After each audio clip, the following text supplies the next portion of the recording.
बालू घाटों पर बालू माफियाओं का कब्जा, सरकार के करोड़ों का राजस्व की हो रही है क्षति। झारखंड में बालू खनन का टेंडर नहीं होने से बालू घाटों से अवैध बालू का कारोबार जोर शोर से चल रहा है। धनबाद जिले के पूर्वी टुंडी और निरसा स्थित ब्राकर नदी के बेजरा और पांडा बेजरा घाट में बड़े पैमाने से संगठित रूप से बालू का अवैध कारोबार हो रहा है। कथित तौर पर अधिकारियों और सफ़ेद पोस्ट नेताओं को मैनेज कर कारोबार करने की बात सामने आ रही है। इन घाटों से दिन रात बालू का खनन कर ट्रैक्टर से डंप किया जाता है और जिसे हाईवा 407 और ट्रैक्टर के माध्यम से निरसा और पूर्वी टुंडी के रास्ते गंतव्य तक पहुंचाया जाता है। रास्ते में पुलिस सीओ और खनन विभाग के नाम से पैसे की वसूली भी करने की बात सामने आ रही है। इस सिंडिकेट का मुख्य सरगना सुमित ठाकुर, सिकंदर अंसारी, सद्दाम अंसारी, नवाब अंसारी, मुश्ताक उर्फ पिंटू, गुजू अंसारी, आसित मंडल उर्फ चीकू, उदित राम उर्फ भुटू राम शामिल है। वहीं कहा जाता है कि इसकी जानकारी पुलिस प्रशासन को भी है, लेकिन इन पर कोई कार्रवाई नहीं होती। इसे लेकर धनबाद माइनिंग अधिकारी रितेश राजतिग्गा ने कहा है कि धनबाद में टेंडर के लिए 8 बालू घाटों का टेंडर के लिए चयन किया गया है।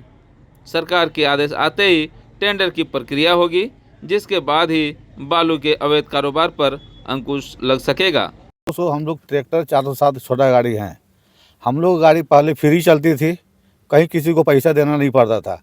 अभी कुछ बीच वाले लोग आ गए हैं यहाँ पर, वो बोलते हैं कि 1000 रुपये टिप में लेंगे, और हम लोग गरीब आदमी ट्रैक्टर और 407 वाला कहाँ से दे सकेंगे। इससे अगर हम लोग 1000 रुपये इसको देते हैं तो धनबाद में ले जाके हमको हेवी रेट मतलब महंगा रेट बेचना पड़ेगा, तो उस खरीदारी को फिर महंगा पड़ेगा। कुछ लोग इसी कारण से हम लोग हाईवा को हम लोग बंद कर दिए हैं। अगर बोला है कि हमको अगर पैसा देगा तो गोविंदपुर पार करेगा, नहीं तो गाड़ी पकड़ा जाएगा। जैसे 1000 रुपये किसके नाम पर वसूला जा रहा है? नाम से अब तो नाम तो कोई किसी का, कोई सुमित ठाकुर बोलता है, कोई फलना ठाकुर बोलता है, कोई दूसरा, लेकिन किसी का नाम सामने में नहीं आ रहा है। पैसा उठाने वाला है सद्दाम अंसारी, सिकंदर अंसारी और कुछ पिंटू अंसारी, यही सब पैसा उठाने वाला है यहाँ पर। अभी आप लोगों की मांग क्या है? हम लोग को मांगे, हम लोग जैसे कल दिन जैसे फ्री चल रहा था वैसे हम लोग को फ्री चलता है तो फ्री चलेगा। अगर इस तरह का नहीं काम हुआ तो फिर आप तो फिर हम लोग रोड जाम करेंगे, आंदोलन करेंगे अनिश्चितकालीन के लिए। जितना ट्रैक्टर 400 200 गाड़ी है हम लोग का, सब गाड़ी रोड पर लगा दे, हम लोग जाकर रोड जाम करेंगे, जाकर डीसी मैडम के यहाँ लगा देंगे गाड़ी। हाईवा को संचालित कौन कर रहा है, जानकारी कुछ? वही लोग बिचौलिए लोग करें, जिनका नाम हो तो हम बताए हैं। रात में हाईवा यही लोग निकालता है यहाँ से। समय 6000 रुपये ट्रिप में लगता है लोग का। 6000 रुपये में गोविंदपुर, और बोलता है सारा सेटिंग है, कहीं कोई गाड़ी नहीं पकड़ेगा। तो ये नाम तो लेते होंगे किसके नाम पर 6000 में से? नाम तो आ रहा है ना, बोले कि सुमित ठाकुर के नाम से पासिंग है। ये सुमित ठाकुर कौन है? ये सुमित ठाकुर यही लोग जानते हैं, ये सामने नहीं आ रहा कोई। सबका ठेका लिया है माइनिंग एसडीएम। इनकी अगर माने तो सुमित ठाकुर का नाम लेने पर कोई पुलिस नहीं पकड़ती? नहीं, कोई यहाँ से गोविंदपुर कोई गाड़ी नहीं पकड़ता है। गोविंदपुर के बाद फिर बोलता है कि अब तुम्हारा अगर सरायडल में बालू गिराना है तो सरायडल में एंट्री कराना होगा, बलियापुर जाना होगा तो बलियापुर जहाँ पर एंट्री कराना होगा, बरबट्टा है तो बरबट्टा जाइए, और भूली जाना है तो फिर भूली की जगह कराना पड़ेगा। मैडम का ऑफिस अच्छा नहीं भर गया। ठीक है, देखिए वर्ष 2017 में सैंड माइनिंग पॉलिसी 2017 के तहत बालू घाटों को 2 श्रेणियों में बांटा गया है, कैटेगरी 1 और कैटेगरी 2। वर्ष 2017 में ही जेएमसी 2004 में अमेंडमेंट्स लाए गए, जिसमें कैटेगरी 2 बड़े बालू घाटों का डीम लस्सी जेएसएमडीसी जो एक राज्य सरकार का उपक्रम है उसको चिन्हित किया गया। अब कैटेगरी 2 बालू घाटों का संचालन जेएसएमडीसी द्वारा किया जाना है। उसी क्रम में जो बालू घाटों हैं उनका एमडीओ के द्वारा संचालन करने का निर्देश निकला है, और एमडीओ के चयन हेतु वित्तीय निविदा सभी जिला स्तर पर गठित समिति द्वारा किया जाना है। इसी क्रम में धनबाद जिला में 9 जो बालू घाट चिन्हित हुए थे कैटेगरी 2 के जो वर्केबल हैं, उनका ऑक्शन 20 अगस्त 2024 को संपन्न किया गया। उस ऑक्शन में 8 बालू घाटों का पूर्ण रूप से ऑक्शन संपन्न हुआ और सक्सेसफुल बिडर्स घोषित हुए।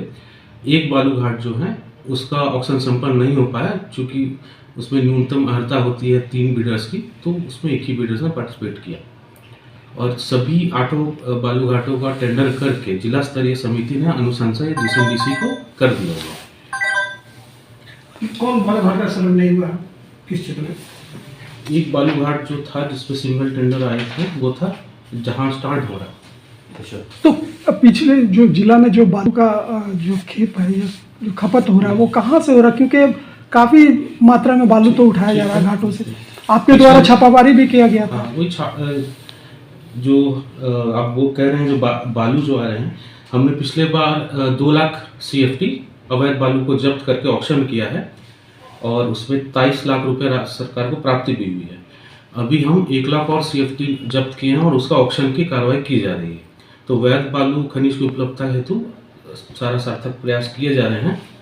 साथ ही माननीय उच्च न्यायालय रांची द्वारा एक मामले में न्यायादेश दिया गया, जिसके अनुपालन में एक बालू घाट जो है पंडरा बजरा, जो मिसेस स्पार्कल वर्ल्ड को दिया गया था, वो नियर फ्यूचर में संचालित होना है और उसका डीड पंजीकृत हो चुका है और CTO उनको लाना है और CTO लाने के बाद वो बालू घाट संचालित हो जाएंगे। अभी जो आप इसके अतिरिक्त कैटेगरी 1 के जो बालू घाट चिन्हीकरण हुए थे पॉलिसी के तहत, उसका संचालन ग्राम पंचायत द्वारा किया जाना है और उसके संचालन में प्रति 1 CFT 1 रुपये का मैनेजमेंट फी पंचायत को जाता है और वो 16 बालू घाट से बालू की उपलब्धता या सप्लाई की जाए। माना जाए कि यहाँ के स्थानीय लोगों को वो एक रोजगार के रूप में जो है। नहीं, रोजगार नहीं है, वो आपको नॉन कमर्शियल प्राइवेट